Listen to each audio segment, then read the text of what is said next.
امیر المومنین فی الحدیث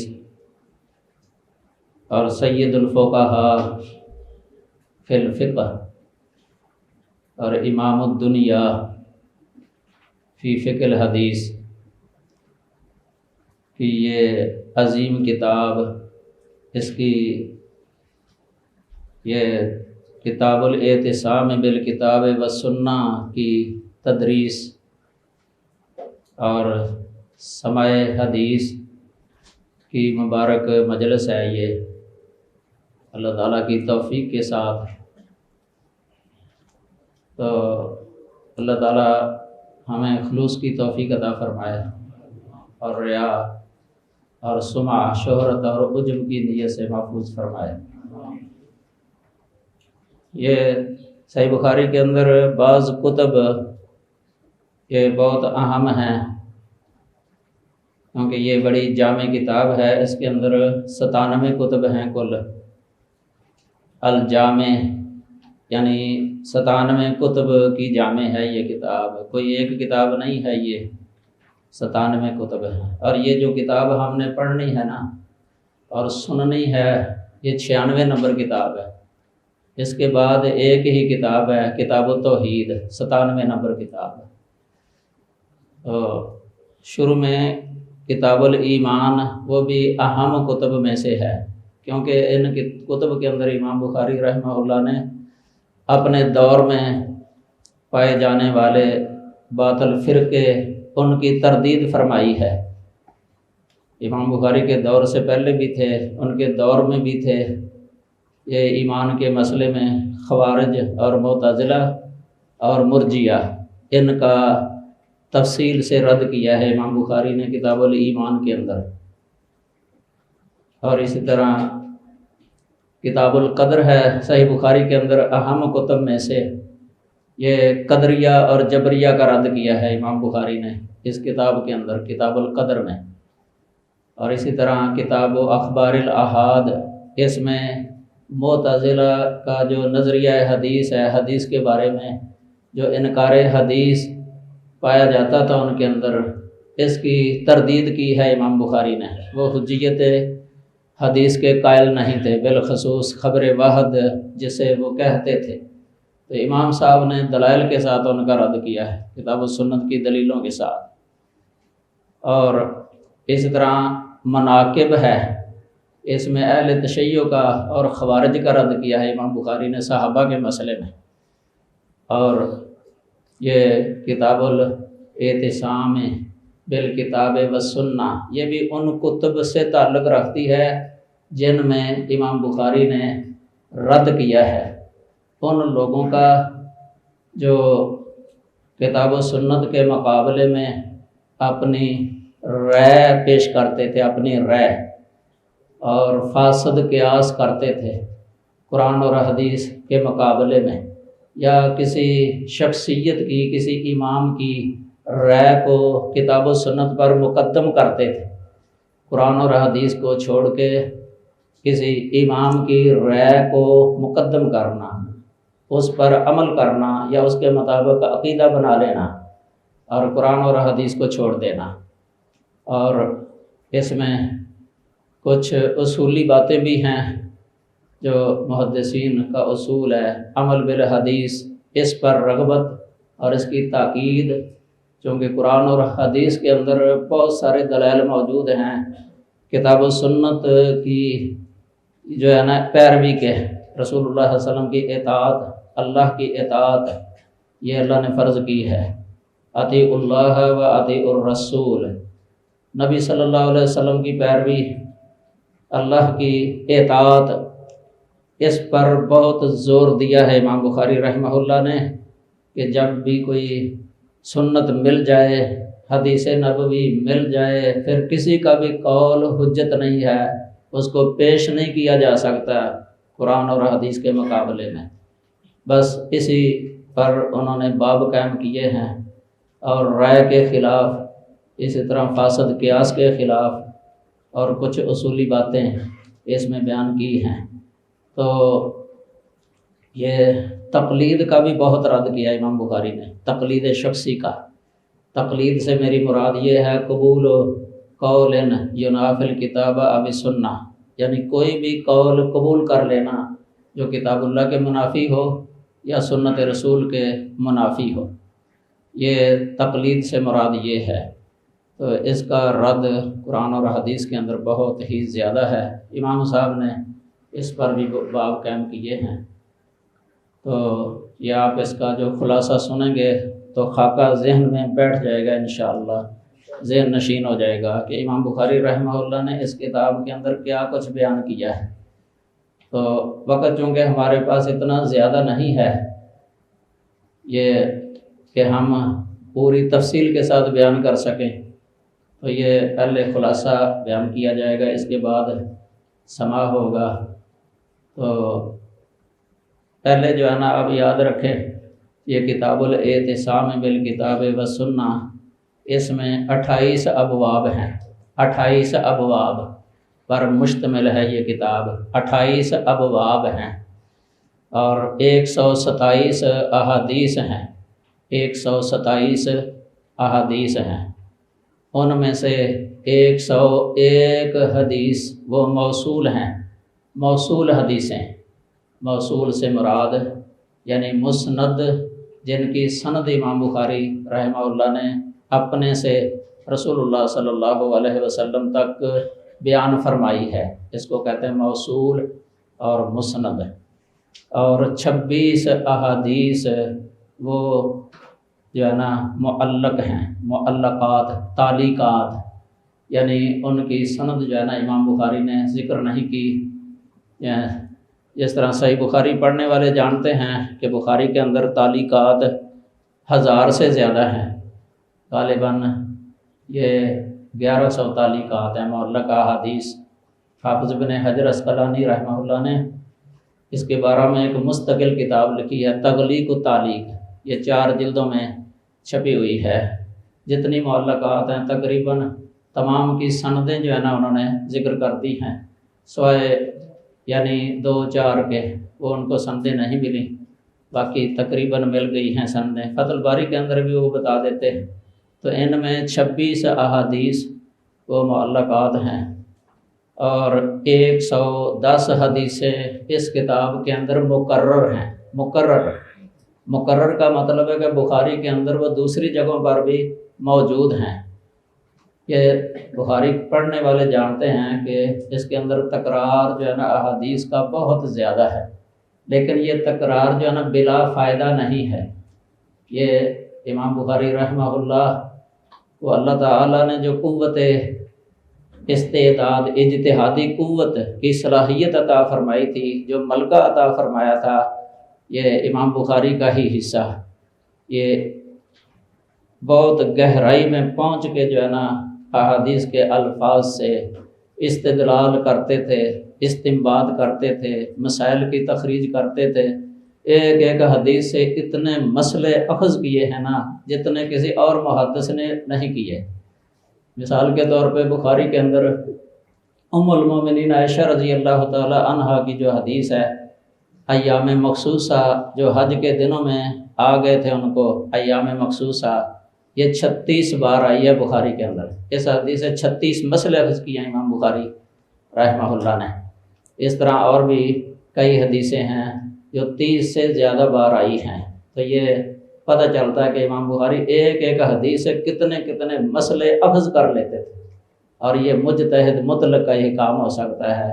مجتہد مطلق تھے امام بخاری رحمہ اللہ، اس لیے تکرار ہے، یعنی ایک حدیث اس سے مسئلہ ایسا بھی نکل رہا ہے جس کا نماز کے مسائل کے ساتھ تعلق ہے، اسی سے کوئی ایسا مسئلہ بھی نکل رہا ہے اس کا دوسری کسی کتاب کے ساتھ تعلق ہے، تو اس لیے وہ مختلف کتب کے اندر جو ہے نا احادیث تکرار کے ساتھ ساری کتاب کے اندر وہ پھیلی ہوئی ہیں، منتشر ہیں۔ تو یہ 110 حدیثیں جو ہے نا وہ ہیں ان میں جو تکرار کے ساتھ آئی ہیں، اور 17 احادیث جو ہے نا وہ ہیں غیر مقرر، یعنی وہ صرف کتاب الاعتصام کے اندر ہی ہیں۔ 17 احادیث کتاب یعنی اعتصام کے اندر ہی ہیں، اور 7 ایسی حدیثیں ہیں ان میں امام مسلم بھی امام بخاری کے ساتھ شریک ہیں، یعنی صحیح مسلم کے اندر بھی وہ آئی ہیں۔ تو اور ان احادیث کے اندر 16 آثار بھی ہیں یعنی صحابہ کے اقوال 16، یہ بھی ذکر کیا امام بخاری نے، صحابہ کے اقوال یہ 16 ہیں۔ تو سب سے پہلے جو ہے نا امام بخاری رحمہ اللہ نے کتاب الاعتصام بالکتاب والسنہ اس عنوان کے تحت جو ہے نا ایک آیت کریمہ درج فرمائی ہے، الیوم اکملت لکم دینکم واتممت علیکم نعمتی ورضیت لکم الاسلام دینا۔ یہ سورہ مائدہ کی 3 نمبر آیت کریمہ ہے۔ یہ عنوان پر اگر آپ غور کریں نا تو اس سے پتہ چل جاتا ہے کہ امام بخاری کا اس کتاب سے مقصد کیا ہے۔ کتاب الاعتصام بالکتاب والسنہ، اعتصام کا معنی ہوتا ہے کسی چیز کو مضبوطی سے پکڑ لینا اور اس پکڑنے کے ساتھ جو ہے نا کسی نقصان سے بچ جانا، یعنی اپنے آپ کو بچا لینا۔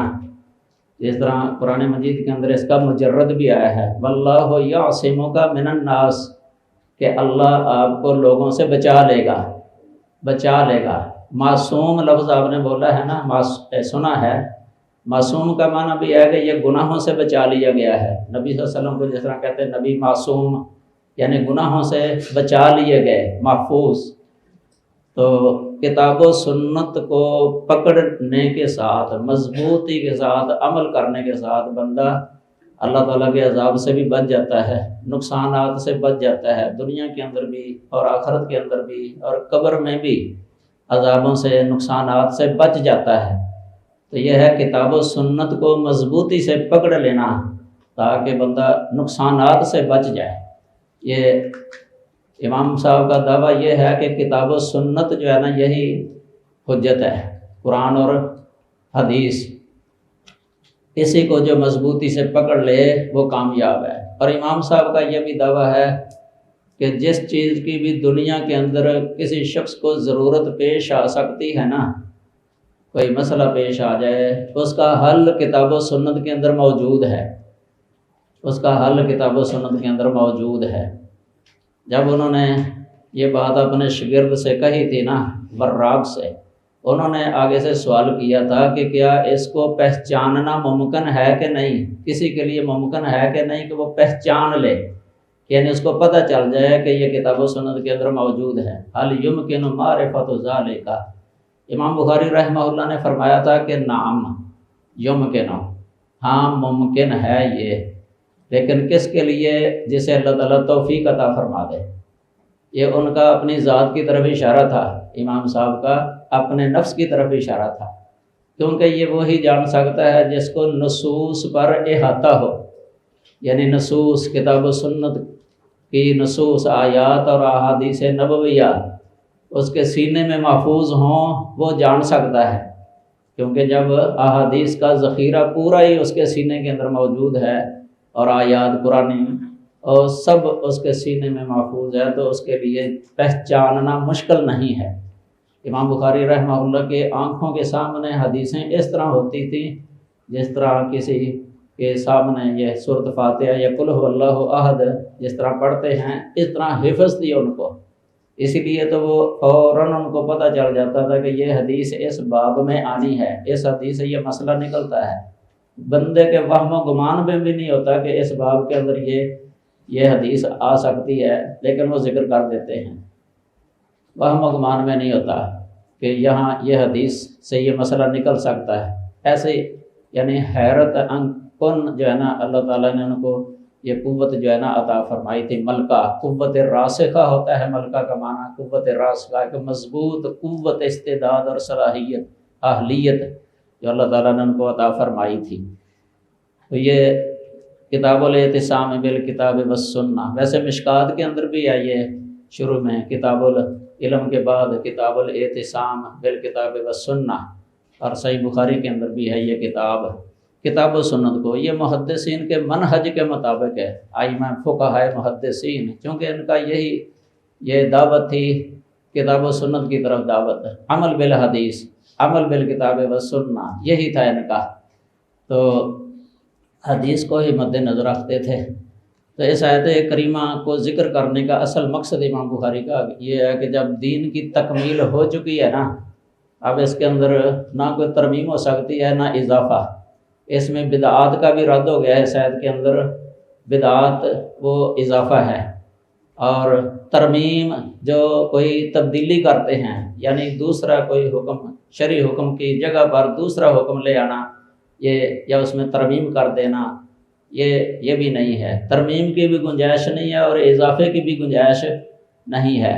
اللہ تعالیٰ نے اس کی تکمیل کر دی ہے۔ یہ تمام بدعات کا اس میں جو ہے نا رد ہو جاتا ہے، اور اس پر جو ہے نا یہ رضا کا بھی اظہار ہے، رضیت لکم الاسلام دینا، یہ اللہ تعالیٰ بھی راضی ہے اس اسلام کے جو ہے نا دین ہونے پر، اور انسانوں کو بھی اس پر راضی ہونا لازم ہے کہ وہ بھی راضی ہو جائیں۔ رضیت باللہ ربا وبالاسلام دینا وبمحمد نبیا۔ اس کے بعد یہ جو ہے نا 7269 نمبر حضرت عمر بن خطاب رضی اللہ تعالی عنہ کا قول پیش کیا ہے امام بخاری نے اسی آیت کے تحت، وَهَذَا الْكِتَابُ الَّذِي هَدَى اللَّهُ بِهِ رَسُولَكُمْ فَخُذُوا بِهِ تَهْتَدُوا، کہ یہ کتاب جس کتاب کے ذریعے اللہ تعالیٰ نے محمد صلی اللہ علیہ وسلم کو جو ہے نا راستہ دکھایا ہے، صراط مستقیم دکھایا ہے، اسی کو تم بھی مضبوطی سے پکڑ لو، تم بھی صراط مستقیم پر چلو گے، ہدایت پا جاؤ گے۔ یہ سیدھا راستہ ہے جس کا اللہ تعالیٰ نے حکم دیا ہے، وَأَنَّ هَذَا صِرَاطِي مُسْتَقِيمًا فَاتَّبِعُوهُ وَلَا تَتَّبِعُوا السُّبُلَ فَتَفَرَّقَ بِكُمْ عَنْ سَبِيلِهِ ذَلِكُمْ وَصَّاكُمْ بِهِ۔ اللہ نے اسی پر چلنے کی وصیت کی ہے۔ یہ سورۃ الانعام کی آیت کریمہ ہے، یہ صراط مستقیم، یہ ایک ہی ہے، ایک، اور جو گمراہی والے راستے ہیں نا وہ مختلف ہیں، بہت زیادہ ہیں، اس لیے وہ جمع آیا ہے، وَلَا تَتَّبِعُوا السُّبُلَ، سبیل کی جمع ہے، گمراہی کے راستے مختلف ہیں، یہ ہدایت والا راستہ ایک ہی ہے۔ یہ اسی قرآن کے ذریعے یہ مل جاتا ہے، لِمَا هَدَى اللَّهُ بِهِ رَسُولَكُمْ، یعنی جس پر چلنے کی اللہ نے اپنے رسول صلی اللہ علیہ وسلم کی رہنمائی کی ہے نا، جس کی طرف، اسی راستے پر تم چلو گے اگر اس کو مضبوطی سے پکڑ لو گے۔ آگے یہ اگلا اثر ہے، حدیث ہے، رسول اللہ صلی اللہ علیہ وسلم نے عبداللہ بن عباس رضی اللہ تعالی عنہ کے لیے دعا کی تھی، اللہم علمہ الکتاب، اے اللہ اسے کتاب کا علم دے دے، کتاب کا علم، یہ کتاب العلم کے اندر بھی ہے، کئی جگہوں پر ہے بخاری کے اندر یہ، اور بعض الفاظ میں یہ بھی ہے، اللہم علمہ التعویل، اللہم علمہ التعویل، تعویل سے مراد ہے تفسیر، یعنی اللہ اس کو قرآن کی تفسیر کا علم دے دے، وفقہہ فی الدین، اور دین کے اندر جو ہے نا سمجھ عطا فرما دے۔ یہ دعا اللہ تعالیٰ نے قبول فرما لی تھی عبداللہ بن عباس رضی اللہ تعالی عنہ کے حق میں۔ ان کو ترجمان القرآن بھی کہا جاتا ہے، اور یہ حبر هذه الامہ، اس امت کے بڑے عالم بھی کہا جاتا ہے، قرآن کا علم تھا ان کے پاس، تو یہ ہدایت کا ذریعہ ہے۔ تو علامہ عینی نے اس جگہ پر یہ لکھا ہوا ہے کہ کتاب و سنت کو مضبوطی سے تھام لیں اور ان کے مطابق عمل کریں، یہی ہدایت کا ذریعہ ہے۔ پھر ابو برزہ اسلمی رضی اللہ تعالی عنہ کا اثر پیش کیا امام بخاری نے، ان اللہ یغنیکم بالاسلام و بمحمد صلی اللہ علیہ وسلم، اللہ تعالیٰ تمہیں غنی کر دے گا، غنی کر دیتا ہے محمد صلی اللہ علیہ وسلم کے ذریعے اور اسلام کے ذریعے، یعنی اس کے ہوتے ہوئے کسی اور شے کی ضرورت نہیں ہے، اس میں سنت بھی آ گئی ہے، کتاب اللہ بھی آ گیا ہے، یہ دونوں بھی اللہ نبی صلی اللہ علیہ وسلم نے ذکر کیے ہیں کئی جگہوں پر، یہ ترکت فیکم امرین لن تضلوا ما تمسکتم بہما کتاب اللہ و سنتی، اس میں دونوں کا ذکر کیا ہے، اللہ کی کتاب اور نبی صلی اللہ علیہ وسلم کی سنت، جو ان کو مضبوطی سے پکڑے رکھے گا کبھی گمراہ نہیں ہوگا، یہ ہے حق۔ تو یہ مستدرک حاکم کے اندر موصولاً ہے یہ حدیث عبداللہ بن عباس رضی اللہ تعالی عنہ سے، اور موطا امام مالک کے اندر جو ہے نا یہ منقطع ہے انس رضی اللہ تعالی عنہ سے، یہ موزل ہے، بلکہ دو واسطے گرے ہوئے ہیں امام مالک اور یہ انس کے درمیان ہے، تو موصول ہے موطا مستدرک حاکم کے اندر۔ تو مشکات کے اندر بھی ذکر کیا کتاب الاعتصام کے اندر، وہاں موطا کا ہی حوالہ دیا ہوا ہے۔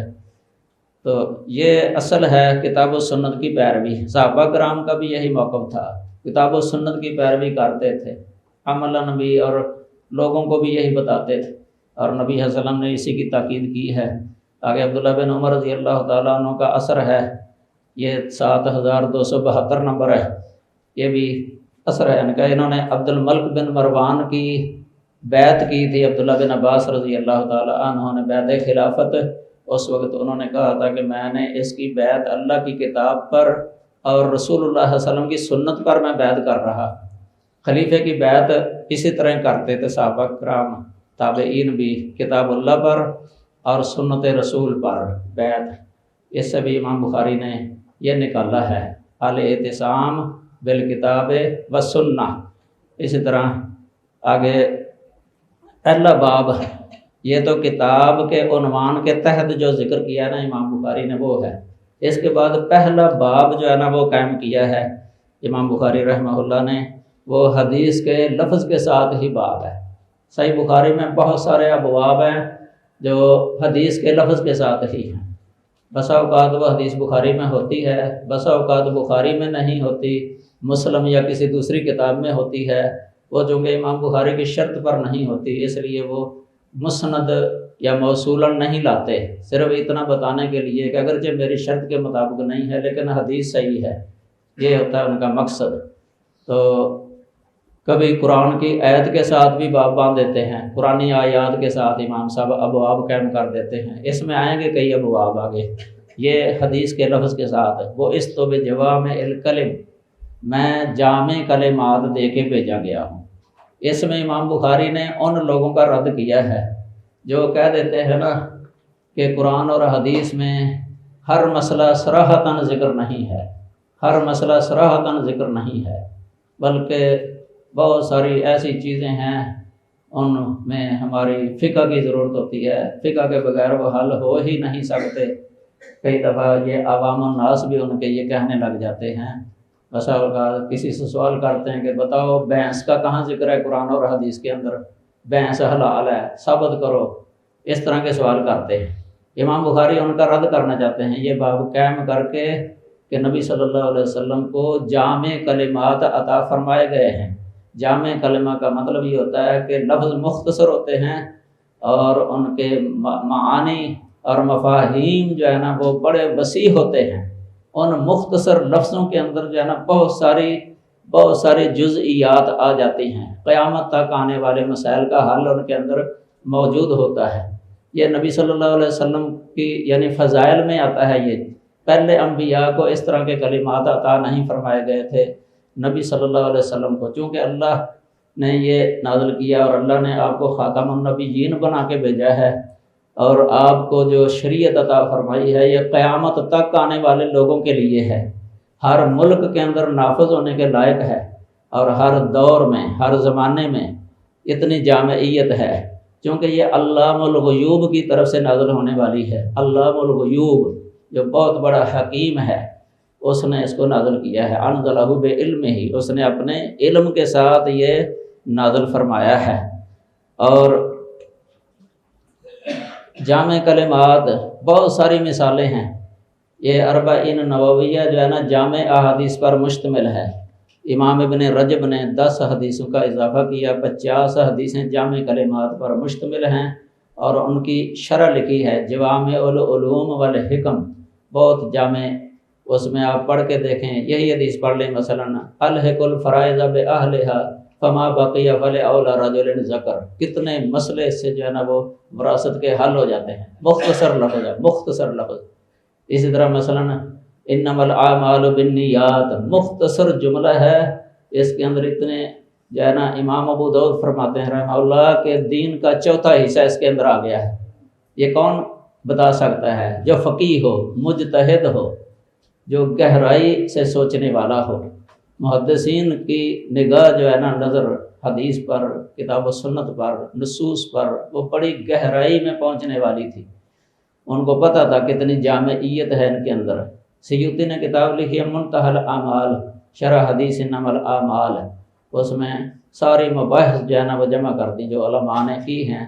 ہمارے شیخ حافظ محمد گوندلوی رحمۃ اللہ علیہ انہوں نے وہ درس صحیح بخاری ہے تقریباً 100 صفحے تک جو ہے نا اس پر بحث لکھی ہے. انما الاعمال بالنیات، اتنی وسیع ہے اس کے اندر وسعت. یہ شیخ ڈاکٹر عمر سلیمان اشکر کویتی رحمہ حافظہ اللہ جشیخ البانی صاحب کے شاگرد ہیں. انہوں نے 500-600 صفحے کی کتاب لکھی ہے انما الاعمال بالنیات پر، مقاصد المکلفین. اس طرح شیخ ولی اللہ کا رسالہ، شیخ الاسلام ابن تیمیہ کے 2 رسالے ہیں، علامہ قرافی نے اس پر ایک رسالہ لکھا ہوا ہے. بڑی وسعت ہے اس کے اندر. امام ابو داؤد تو فرماتے ہیں کہ 4 حدیثیں ہیں، اللہ تعالیٰ نے سارا دین ہی رسول اللہ صلی اللہ علیہ وسلم نے 4 حدیثوں کے اندر سارا دین ہی بیان کر دیا ہے. ان میں ایک حدیث یہ ہے. تو اتنی جامعیت ہے. دیکھیں آپ مختصر جملہ، نہا رسول اللہ صلی اللہ علیہ وسلم عن کل ذی ناب من السباع، اللہ تعالیٰ نے ہر کچلی والے درندے سے منع کر دیا. حرام جانور کی نشانی بتا دی ہے کہ جس کے نکیلے دانت ہوں اور چیرنے پھاڑنے والا ہو، وہ شکار کرنے والا ہو. اب دیکھیں بھینس جو ہے نا اس کے اندر یہ نشانی نہیں پائی جاتی. اصل اشیاء کے اندر اباحت ہے. قرآن میں اللہ تعالیٰ نے اصول بیان کر دیا ہے. یہ الاصل فی کل شیء الاباحۃ، ہر شے میں، یعنی جو کھانے پینے والی چیزیں ہیں نا ان میں اصل قاعدہ ہے مباح ہونا یعنی جائز ہونا. ہمیں حرمت کی دلیل چاہیے، حرام ہونے کی دلیل چاہیے. اگر حرام ہونے کی دلیل نہیں ہے تو بہرحال حلال ہے. یہ اسی طرح جو عام چیزیں ہیں یہ استعمالات کی مثلا ہے، ان میں قاعدہ ہے الاصل فی کل شیء الطہارہ، ہر شے میں اصل طہارت ہے، پاک ہونا. نجس ہونے کی دلیل چاہیے. اگر کوئی دلیل سے ثابت کر دینا کہ یہ نجس ہے اس کو ہم نجس سمجھیں گے. اگر نہیں ثابت کر سکا کوئی تو اس کو اپنے اصل قاعدے کے تحت جانا پاک ہی سمجھا جائے گا. اس طرح ایک قاعدہ ہے الاصل براءۃ الذمہ، یعنی اصل یہ ہے بری الذمہ ہونا، کہ ہر شخص جو ہے نا بری الذمہ ہے، اس نے کسی کا کچھ نہیں دینا. ہاں جو دوسرا ہوگا وہ اس اصل کے خلاف ہوگا نا کہ اس نے اس کا دینا ہے، یہ اصل کے خلاف، یہ دلیل سے ثابت کرنا پڑے گا. البینۃ علی المدعی والیمین علی من انکر، اس حدیث سے یہ قاعدہ نکل آتا ہے. اور حرمت والا قاعدہ جو ہے نا کہ ہر شے میں اصل حلت ہے، حرمت کی دلیل چاہیے، یہ اس آیت سے نکل آتا ہے. وقد فصل لکم ما حرم علیکم الا ما اضطررتم الیہ، کہ اللہ نے جن چیزوں کو حرام کیا ہے نا ان کی وضاحت کر دی ہے اللہ تعالیٰ نے، وہ بیان کر دیا کہ یہ حرام ہیں. وہ تھوڑی تھیں چونکہ تھوڑی ان کو یاد رکھنا آسان تھا، تو جن کا بیان نہیں کیا وہ حلال ہیں. یعنی حرام ہونے کی دلیل چاہیے، ہمیں حلال ہونے کی دلیل نہیں چاہیے. جو دعویٰ کرتا ہے کہ نہیں یہ جانور حرام ہے وہ پھر دلیل پیش کرے. اگر دلیل نہیں پیش کر سکی، حلال حرام کے پہچاننے کے بھی قاعدے ہیں، 10 سے زیادہ قاعدے لکھے ہیں کتابوں کے اندر. یہ فتاوی دین خالص کی 6 جلد کے اندر بھی لکھے ہوئے ہیں 15-16 قاعدے. اور اسی طرح حیات الحیوان الکبریٰ دمری کی کتاب ہے، اس میں ورل لفظ نکال کے آپ پڑھ رہے نا، ورل جو گو ہوتی ہے نا اس کو عربی کے اندر ورل کہتے ہیں. یہ اس میں انہوں نے قاعدے لکھ دیے اس لفظ کے تحت. اور ضب اس کا معنی سانڈا ہے، ضب یہ اسی کتاب الاعتصام کے اندر آئے گی. سانڈے کے بارے میں حدیث، جو سانڈے کا معنی کرتے ہیں نا گو، یہ صحیح نہیں ہے. گو یہ معنی کرنا صحیح نہیں ہے. ضب کا معنی صحیح جو ہے نا وہ ہے سانڈا، سانڈا حلال ہے. تو یہ جو ہے نا کچھ قاعدے ہیں. تو اصل بتانے کا مقصد یہ تھا نا کہ کلیے ہیں، کلیے جامع کلمات نبی صلی اللہ علیہ وسلم کو دیے گئے ہیں. بحث ویسے اس کی حلت کی یہ بھی ہے کہ اس کے اندر حرمت کی کوئی علامت نہیں ہے. دوسرے اس کی حلت کی دلیل یہ بھی ہے کہ یہ عام لغویوں نے لکھا ہے اور عام فقہا نے لکھا ہے. الجاموس نوع من البقر، یعنی بکر کی نوع ہے. یہ جو جنس کی جو نوع ہوتی ہے نا، نوع کا حکم جنس والا ہوتا ہے، جنس بکر ہے تو اس کا حلت والا حکم ہے بہیمۃ الانعام. یہ ومن البقر اثنین اس عید کے تحت. تو بکر کی جب یہ نوع ہے نا تو گویا کہ یہ بھی بکر میں شامل ہے، اس کا حکم اس کا وہی ہے. پھر یہ چارہ وغیرہ چرتی ہے، بہیمۃ الانعام کے اندر آتی ہے یہ بھینس ہے. تو بہرحال یہ تو ایک مثال دی ہے میں نے. باقی حدیثوں کے اندر مثلا یہ مثال کل صلاۃ لم یقرأ فیہا بفاتحۃ الکتاب فہی خداج، یہ جامع کلمہ ہے کہ ہر نماز جس میں سورۃ فاتحہ نہیں پڑھی گئی نا تو وہ خداج ہے۔ ہر نماز کے اندر جو ہے نا یہ کلیہ جامع کلمہ ہے، ہر نماز آ جاتی ہے۔ امام بخاری رحمہ اللہ نے صحیح بخاری کے اندر یہ اسی کی وجہ سے باب بیان کیا، باب وجوب القراءۃ فی الصلوات کلھا، ہر نماز فی الصلوات کلھا۔ اور پھر من اس میں بھی عموم ہے، یہ نمازی کے لیے عموم ہے، اور کل صلاۃ یہ صلاۃ کے لیے عموم ہے، صلاۃ میں عموم ہے، من یہ نمازی میں عموم ہے۔ اس لیے امام صاحب بعد میں فرماتے ہیں علی الامام والماموم، یعنی امام اور ماموم پر، یہ نمازی ہو گئے، ان میں بھی عموم ہے فی الصلوات کلھا۔ پھر جہری اور سری یہ بھی جامع کلمہ ہے۔ اب کوئی اگر کہے گا نا کہ نہیں فلاں نماز مستثنا ہے، اس سے دلیل کا مطالبہ ہوگا، یہ جامع کلمہ ہے۔ کل بدعۃ ضلالہ یہ جامع کلمہ ہے، مختصر جملہ ہے، قیامت تک آنے والی تمام بدعات اس میں آ جائیں گی۔ اب علیحدہ کوئی سوال کرے کہ یہ بتاؤ جی یہ جو ہم کرتے ہیں یہ منع کہاں ہے؟ منع کی دلیل کا مطالبہ فضول ہے۔ یہ منع تو ہو گیا کل بدعۃ ضلالہ، من عمل عملا لیس علیہ امرنا فہو رد، یہ جامع کلمہ ہے۔ من عمل عملا، عملا نکرہ ہے اور من میں بھی عموم ہے، عملا میں بھی، یعنی عامل میں بھی عموم ہو گیا اور معمول میں بھی عموم ہو گیا ہے، یہ جامع کلمہ ہے۔ جس نے بھی کوئی ایسا عمل کیا جس پر ہمارا امر نہیں تو وہ رد ہے۔ من احدث فی امرنا ھذا ما لیس منہ فہو رد، اس میں بھی عموم ہے، یہ جامع کلمات ہیں۔ اب علیحدہ کسی خاص جزئی جو بدعت ہے جزئی، اس کا مطالبہ کرے کوئی بندہ کہ منع دکھاؤ، یہ 47 میں منع دکھاؤ، یہ منع تو ہو گیا، عموم کے اندر آ جاتا ہے، عموم کے اندر آ جاتا ہے۔ تو یہ بہت ساری احادیث ہیں بخاری کے اندر، اتنی زیادہ ہے نا جامع کلمات، اس لیے امام بخاری رحمہ اللہ نے ان لوگوں کا رد کرنے کے لیے یہ باب قائم کیا ہے جو کہتے ہیں نا مسائل تو بہت زیادہ ہیں، مسائل غیر متناہی ہیں، قیامت تک آنے والے جن کو فقہا نوازل کہتے ہیں، یعنی نئے مسئلے پیش آنے والے، یہ تو غیر متناہی ہیں، ان کی کوئی حد ہی نہیں ہے۔ لیکن نصوص جو ہے نا کتاب و سنت کی جو دلیلیں ہیں یہ متناہی ہیں، یعنی یہ محصور ہیں، یہ محدود ہیں۔ تو محدود جو ہے نا غیر محدود کو حاوی نہیں ہو سکتا، یعنی وہ پوری نہیں آ سکتی ان کے اندر، اس لیے ہمیں جو ہے نا یہ قیاس کرنے کی ضرورت پڑتی ہے، رائے دینے کی ضرورت پڑتی ہے اپنی رائے سے۔ امام بخاری نے ان کا رد کرنے کے لیے باب قائم کیا ہے کہ یہ نصوص جن کو تم کہتے ہو نا کہ یہ متناہی ہیں، یہ چونکہ جامع ہیں، جامع جو ہوتی ہے نا وہ غیر متناہی کو بھی شامل ہوتی ہے، غیر متناہی کو شامل ہوتی ہے جامع، جو چاہے متناہی ہو، جامعیت کی وجہ سے۔ اس لیے امام بخاری فرماتے تھے کہ کتاب و سنت کے اندر ہر مسئلے کا حل موجود ہے اور اس کی معرفت بھی ممکن ہے۔ یہ باب باندھنے کا مقصد یہ ہے، کتاب و سنت میں جامع کلمات۔ اس کے بعد دوسرا باب ہے 7275 نمبر باب، 7275 نمبر باب، اس میں امام صاحب نے باب باندھا ہے باب الاقتداء بسنن رسول اللہ صلی اللہ علیہ وسلم، رسول اللہ صلی اللہ علیہ وسلم کی سنن کی اقتداء کرنا، سنن نبی صلی اللہ علیہ وسلم کی سنن کی اقتداء کرنا۔ یہ سنن لفظ جو ہے نا یہ سنت کی جمع ہے، سنت کے اطلاقات جو ہے نا یہ بہت ہیں، اطلاقات ہیں، ہم اصل لفظ کئی دفعہ سنت سن لیتے ہیں نا، سنت، تو کتاب و سنت کی روشنی کے اندر جو ہے نا اس کے اطلاقات کو ذہن نشین رکھنا ضروری ہے۔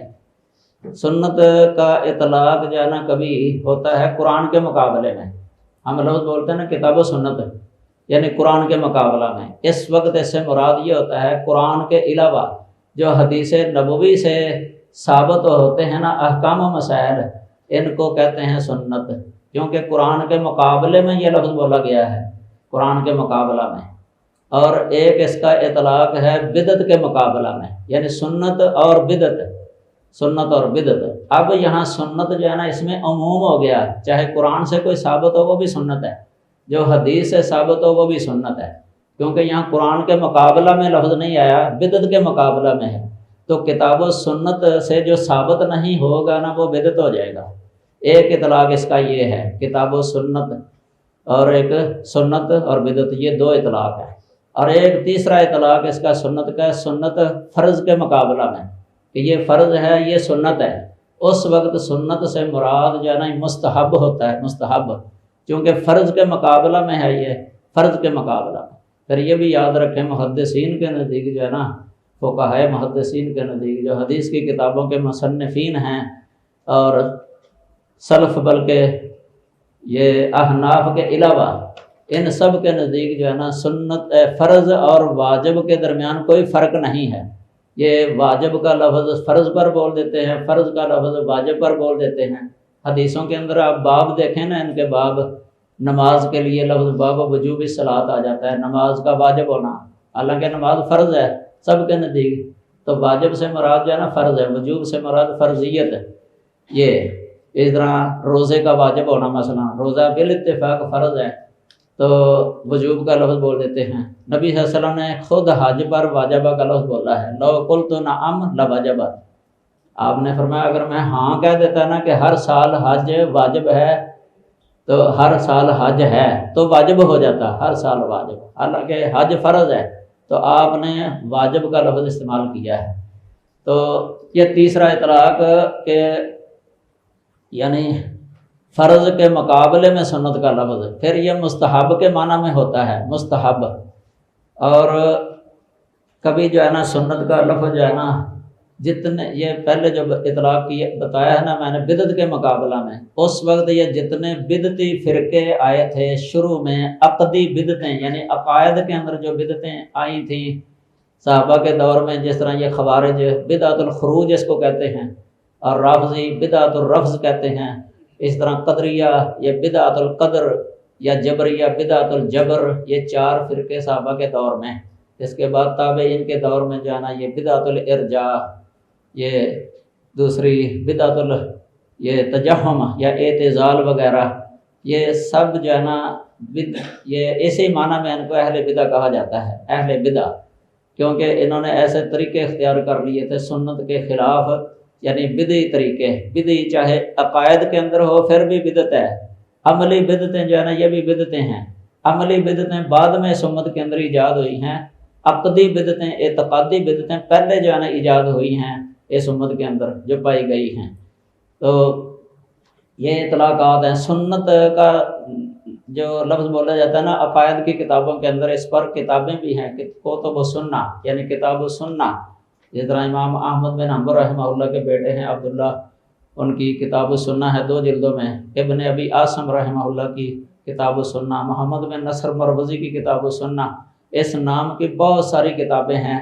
اس سنت سے مراد جو ہے نا یہی جو بدعت کے مقابلہ میں سنت کا لفظ بولا جاتا ہے نا وہ مراد ہے اس جگہ پر۔ تو کبھی سنت کا اطلاق جو ہے نا پورے دین پر بھی ہو جاتا ہے، کہ پورا دین جو ہے نا، پورا دین چاہے فرض ہو چاہے سنت ہو، چاہے جو ہے نا یہ حرام سے بچنا ہو مثلا، یا مکروہ سے بچنا، یہ سارے جو احکام شرعیہ 5 ہیں تکلیفیہ، ان سب کو سنت جو ہے نا بالعموم کہہ دیا جاتا ہے۔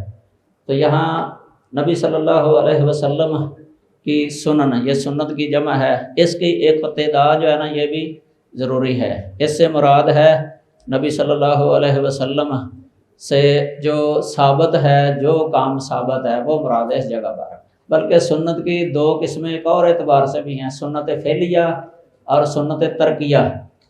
اس جگہ پر جو ہے نا سنت ترکیہ بھی شامل ہے، اس جگہ پر اس کی اقتداء بھی، چونکہ نیچے جو امام صاحب نے دلیل دی ہے نا وہ سنت ترکیہ کی ہے، سنت ترکیہ کی۔ سنت ترکیہ کا مطلب یہ ہوتا ہے کہ جو کام نبی صلی اللہ علیہ وسلم نے کیا نہیں ہے، کرنے کا سبب موجود تھا، سبب موجود تھا اور معنی بھی کوئی موجود نہیں تھا، یعنی رکاوٹ بھی کوئی نہیں تھی، اگر کرنا چاہتے تو کر سکتے تھے لیکن آپ نے نہیں کیا، اس کو دین سمجھ کے کوئی کرے بعد میں، یہ وہ بدعت بن جائے گی، اور اس کو نہ کرنا جو ہے نا یہ سنت بن جائے گی، سنت ترکیہ۔ نہ کرنا، جس طرح نبی صلی اللہ علیہ وسلم نے جمرہ جو عقبہ ہے عقبہ جو مکے کی طرف ہے ادھر کھڑے ہو کے دعا نہیں کی تھی، جمرات کو کینکر مارنے کے وقت دعا نہیں کی تھی، اور جو پہلے جمرات ہیں مینا کی طرف وہ کینکر مارنے کے بعد جانا دونوں کے پاس کھڑے ہو کے ہاتھ اٹھا کے دعا کی ہے، خانہ کعبہ کی طرف منہ کر کے، وہ سنت فعلیہ بن گئی ہے، یہ سنت ترکیہ بن گئی، یعنی ادھر دعا نہ کرنا یہ سنت ہے، ادھر دعا کرنا سنت ہے۔ امام بخاری رحمہ اللہ نے صحیح بخاری کے اندر دونوں باب قائم کیے ہیں، سنت ترکیہ بھی بہت سارے ہیں صحیح بخاری کے اندر، یعنی اتنا ان کا اتباع رسول محدثین کا کہ جو کام نبی صلی اللہ علیہ وسلم نے نہیں کیا وہ نہ کرنا، جو کیا ہے وہ کرنا، سنت فعلیہ پر بھی عمل، سنت ترکیہ پر بھی عمل، اور یہ کوئی اختلافی مسئلہ نہیں ہے، احناف اور اہل حدیث دونوں کا بالاتفاق ہے یہ، لیکن عوام کو پتہ نہیں ہوتا، ان کو اتنا پتہ نہیں ہوتا کہ ہماری فقہ میں کیا لکھا ہوا ہے کیا نہیں لکھا، وہ دڑا دڑ جو ہے نا کرتے ہیں، بس ملا علی قاری نے لکھا ہوا ہے مرقات کے اندر، بلکہ ہدایہ کے اندر ایک جگہ پر مسئلہ آیا ہے کہ عید کی نماز سے پہلے نفل نہیں، چونکہ نبی صلی اللہ علیہ وسلم نے نفل نہیں پڑھے عیدگاہ کے اندر عید کی نماز سے پہلے، اس کے بارے میں ہدایہ صاحب ہدایہ نے دلیل دی ہے، کیونکہ یہ منقول نہیں ہے، کیونکہ یہ منقول نہیں ہے۔ دیکھو یہ دلیل کیسی دی ہے، چونکہ نبی صلی اللہ علیہ وسلم سے نقل نہیں ہے کہ آپ نے پڑھے ہوں، تو لہذا نہ پڑھنا ہی صحیح ہے، نہ پڑھنا سنت۔ مولانا علی قاری حنفی وہ لکھتے ہیں والمتابعۃ کما تکون فی الفعل کذالک تکون فی الترک ایضا، یعنی جو مطابعت ہے نا نبی صلی اللہ علیہ وسلم کی، جس طرح فعل میں ہوتی ہے نا کسی کام کے کرنے میں، اسی طرح ترک میں بھی ہوتی ہے، کسی کام کے چھوڑنے میں بھی ہوتی ہے، کہ جس کام کو آپ نے چھوڑا ہے اس کو چھوڑ دینا اور جو کام آپ نے کیا ہے اس کو کرنا۔ اسی سے ائمہ اہل حدیث نے اپنی عام کتابوں میں لکھا ہوا ہے سنت کی دو قسمیں، سنت فعلیہ اور سنت ترکیہ۔ تو امام بخاری نے جو نیچے دلیل دی ہے نا وہ یہ دی ہے کہ ایک دفعہ ابو وائل کہتے ہیں شقیق بن سلمہ کہ عبداللہ بن مسعود رضی اللہ تعالیٰ عنہ کے مشہور شاگرد ہیں، کہ ایک دفعہ ہم بیٹھے ہوئے تھے، حضرت عمر بھی بیٹھے تھے مجلس کے اندر، ہم بھی بیٹھے ہوئے تھے، تو عمر رضی اللہ تعالیٰ عنہ نے ایک رائے کا اظہار کیا کہ میرا دل چاہتا ہے کہ خانہ کعبہ کے اندر جو سونا چاندی دفن ہے نا جاہلی دور سے، نیچے دفن کیے گئے جاہلی دور سے، وہ میں نکال دوں اور اس کو کوئی تقسیم کر دوں۔ یہ تابعی تھے ابو وائل، کہنے لگے لست بفاعل، اے عمر آپ یہ کبھی نہیں کر سکتے۔ پوچھنے لگے کیوں؟ کہنے لگے کہ آپ کے دو ساتھی نبی صلی اللہ علیہ وسلم اور ابو بکر، انہوں نے تو یہ کام کیا نہیں ہے، انہوں نے یہ کام کیا ہی نہیں ہے، تو آپ کیسے کرنے لگے ہیں یہ؟ عمر اسی وقت سمجھ کے کہنے لگے ہم المرآن نقتدی بہما، ایک ہے یقتدا بہما، یعنی یہی تو دو شخصیتیں ہیں جن کی ہم اقتدا کریں گے۔ پھر انہوں نے ارادہ ہی ہٹا دیا، سونا چاندی نکالنے کا ارادہ ہٹا دیا۔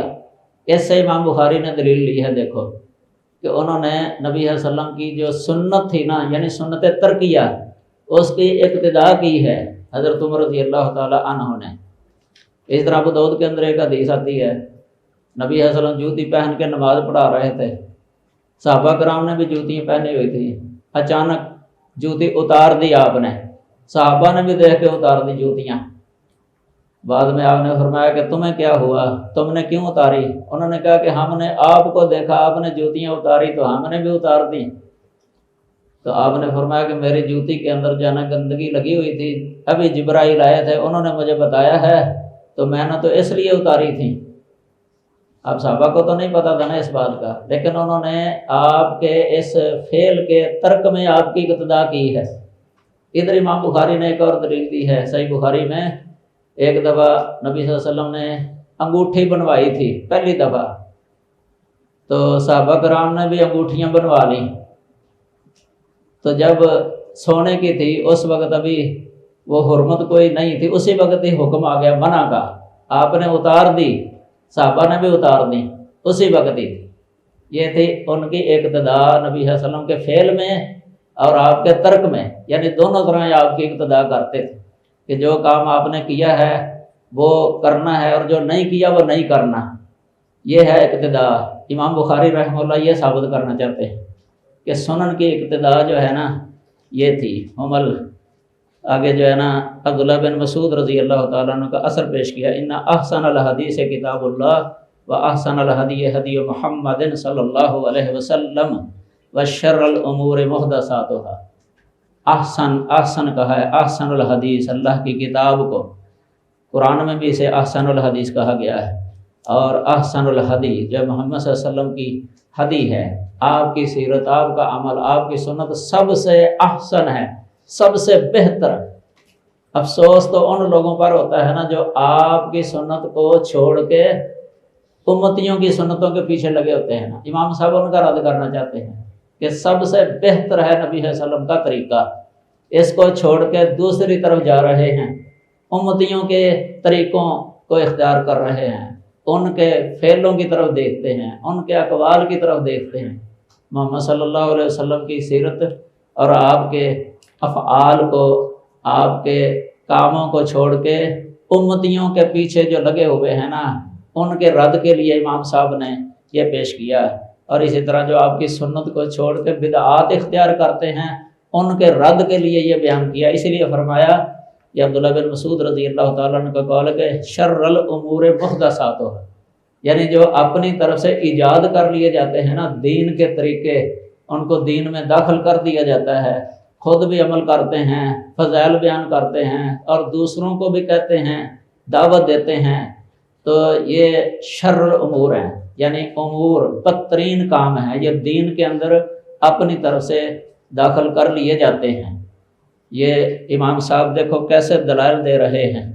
آگے جو ہے نا یہ 7279 نمبر، اس میں حدیث ذکر کی ہے مرفوع، لَأَقْضِيَنَّ بَيْنَكُمَا بِكِتَابِ اللَّهِ۔ میں ساری حدیث نہیں پڑھ رہا، صرف اتنا لفظ پڑھ رہا ہوں جو مقصود ہے باب کے ساتھ، جو مناسبت رکھنے والا ہے۔ یعنی اس میں یہ ثابت کرنا چاہتے ہیں کہ کتاب اللہ کا لفظ جو ہے نا، اس کے دو اطلاق ہیں۔ ایک اطلاق ہے صرف قرآن پر، یہ اس وقت ہوتا ہے جب سنت کا لفظ ساتھ آ جائے، یعنی کتاب اللہ و سنت رسول، جس طرح باب کے اندر اوپر عنوان ہے نا کتاب الاعتصام بالکتاب و سنہ، ادھر چونکہ سنت کا لفظ ساتھ آ گیا ہے نا، وہاں کتاب اللہ سے صرف قرآن مراد ہے، وہ قرآن کے مقابلہ میں سنت کا لفظ ہے۔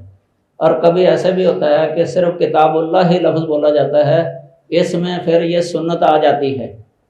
یہ دلالت اقتران اور دلالت افراد اس کو کہتے ہیں۔ اس کا مطلب ہے کہ جب دونوں مل کے لفظ آ جائے نا تو اپنا اپنا معنی مراد، اطلاق اپنے اپنے، جب ایک لفظ آ جائے دوسرے کو شامل ہو، دوسرے کو متضمن ہو۔ اس طرح السنت کتاب اللہ کو متضمن ہوتا ہے اور کتاب اللہ سنت رسول کو متضمن ہوتا ہے۔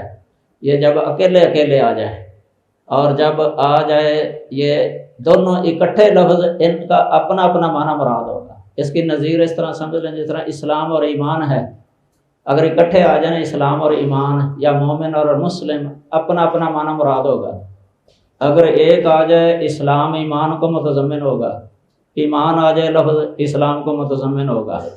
اس طرح بر اور تقوی بھی ایسے ہی ہے، مسکین اور فقیر بھی ایسے ہی ہے۔ کئی نظیریں پیش کی ہیں شیخ الاسلام ابن تیمیہ رحمہ اللہ نے کتاب الایمان کے اندر اس کی۔ ایسے ہی یہ کتاب اللہ اور سنت رسول یا الکتاب و سنہ، یہ بھی ایسے ہی ہے۔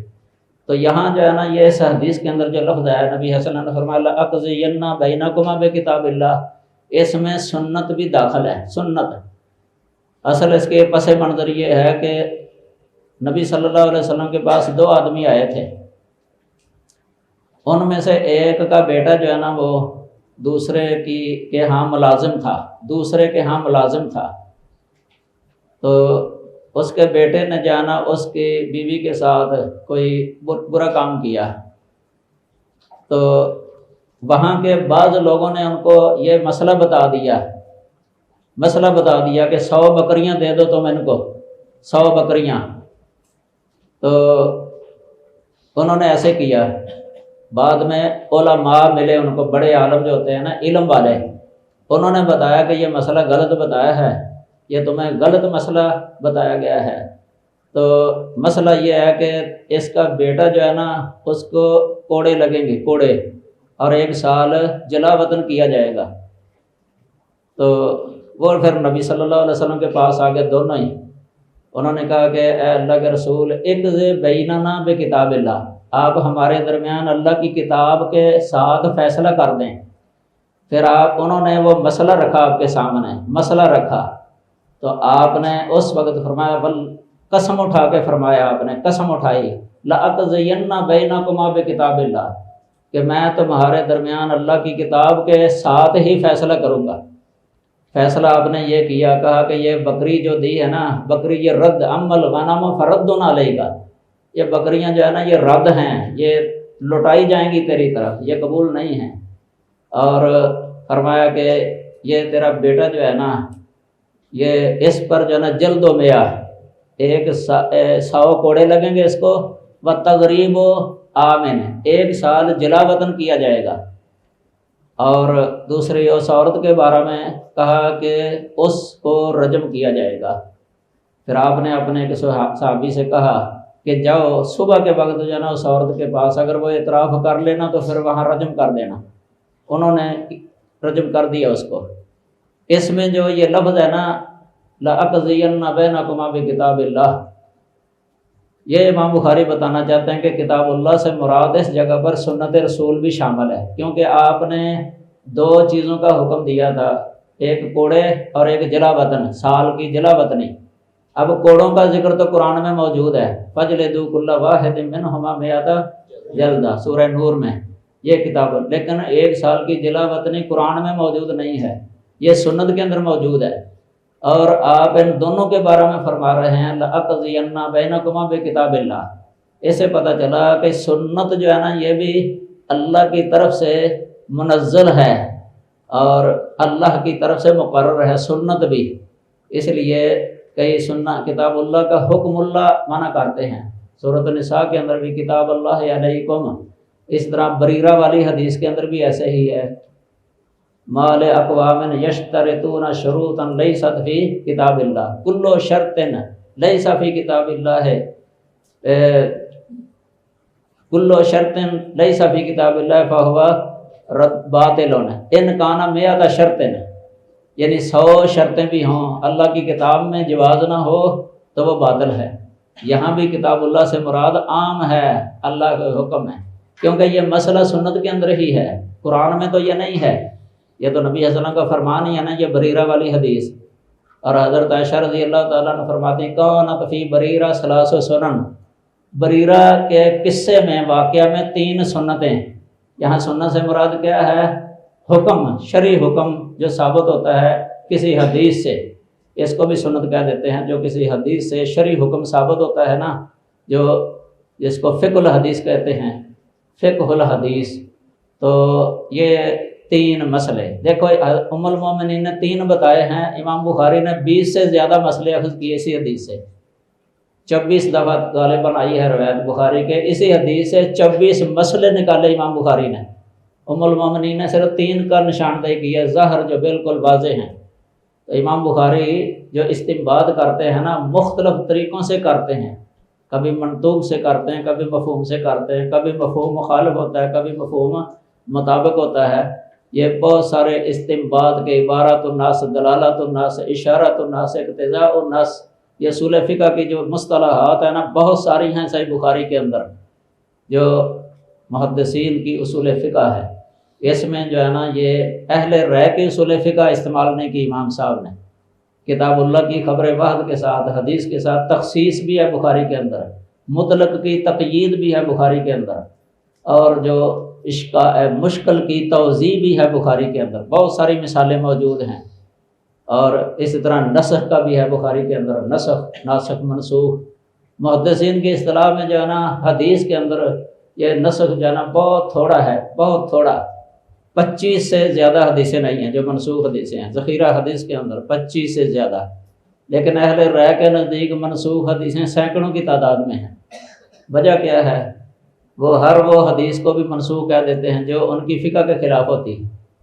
شاہ ولی اللہ محدث دہلوی میں لکھا ہوا ہے، محدث دہلوی نے حجت اللہ کے اندر، کہ یہ جو اہل فقہ کہہ دیتے ہیں نا کسی ایسی حدیث کے بارے میں جسے وہ اپنی فقہ کے خلاف پاتے ہیں، کہہ دیتے ہیں کہ یہ منسوخ ہے۔ شاہ صاحب فرماتے ہیں غیر و مقنع، یہ کوئی تشفی بخش بات نہیں ہے، یہ کوئی یعنی ایسی بات نہیں ہے جو کسی کو مطمئن کر دے، قناعت والی بات نہیں ہے، کیونکہ منسوخ کے لیے ناسخ کا ہونا ضروری ہے، ناسخ ثابت ہو۔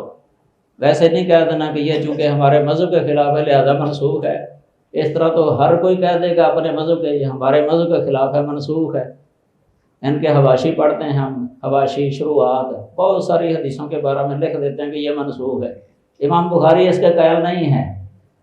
تو یہ بہت ساری مصطلحات ہیں صحیح بخاری کے اندر، اصول فقہ والی جو ہے نا بہت کمال کے جو ہے نا یہ راسخ فی العلم تھے، اصول فقہ کے اندر بڑی مہارت ہے امام بخاری رحمہ اللہ کو۔ تو اسی لیے یہ صرف حدیث کی کتاب نہیں ہے بلکہ یہ فقہ اور اصول فقہ یہ بھی بہت زیادہ ہے صحیح بخاری کے اندر۔ فقہ الحدیث ہے جو محدثین کی فقہ ہے، یہ فقہ اہل رائے نہیں ہے، زمین آسمان کا فرق ہے دونوں فقہوں کے درمیان، رائے پر مبنی نہیں ہے، یہ نصوص پر مبنی ہے۔ براہ راست انہوں نے مسائل کا استنباط کیا ہے نصوص سے، براہ راست اللہ تعالیٰ نے ان کو ملکہ عطا فرمایا تھا۔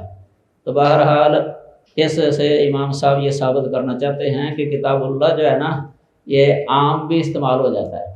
یہ ابن دقیق العید کا نام آپ نے سنا، بہت بڑے فقیہ ہوئے ہیں، یہ حافظ ابن حجر سے پہلے ہوئے ہیں۔ یہ ابن دقیق العید یہ رحمہ اللہ شیخ الاسلام بھی ان کی کتاب پر ان کے نام کے ساتھ لکھا ہے، شیخ الاسلام۔ یہ کتاب ان کی الاحکام شرح عمدۃ الاحکام 2 جلدوں میں ہے، یہ بہت اچھی کتاب ہے۔ اگر بندہ اس کا مطالعہ کرے نا تو بندے کے اندر ایک ملکہ پیدا ہو جاتا فقیہ پڑھنے کا۔ بہت بڑے فقیہ تھے یہ، اور زبانی جو ہے نا یہ لکھوایا کرتے تھے طلبہ کو، زبانی۔ یہ بخاری مسلم کی حدیثیں جمع ہیں عمدۃ الاحکام کے اندر، تو ان کی شرح لکھی انہوں نے، اور فقہ الحدیث پر بہت زور دیا ہے انہوں نے۔ فقہ الحدیث جب یہ حدیث آئی ہے نا وہاں، یہی جو میں نے ابھی پڑھی تھی لَأَقْضِيَنَّ بَيْنَكُمَا بِكِتَابِ اللَّهِ، اس میں انہوں نے اس کی صراحت کی ہے کہ یہاں کتاب اللہ سے مراد جو ہے نا یہ عام ہے، عام یعنی کتاب و سنت دونوں کو شامل ہے۔ اس جگہ پر عام اہل حدیث یہ بیان کرتے ہیں، یہ صرف جو ہے نا کتاب اللہ۔ اسی طرح یہ حضرت عمر رضی اللہ تعالیٰ عنہ نے جو فرمایا تھا حسبنا کتاب اللہ، یہاں بھی اہل علم لکھتے ہیں کہ یہاں کتاب اللہ سے محض اکیلا قرآن مراد نہیں ہے، یہ کتاب و سنت دونوں ہی مراد ہیں۔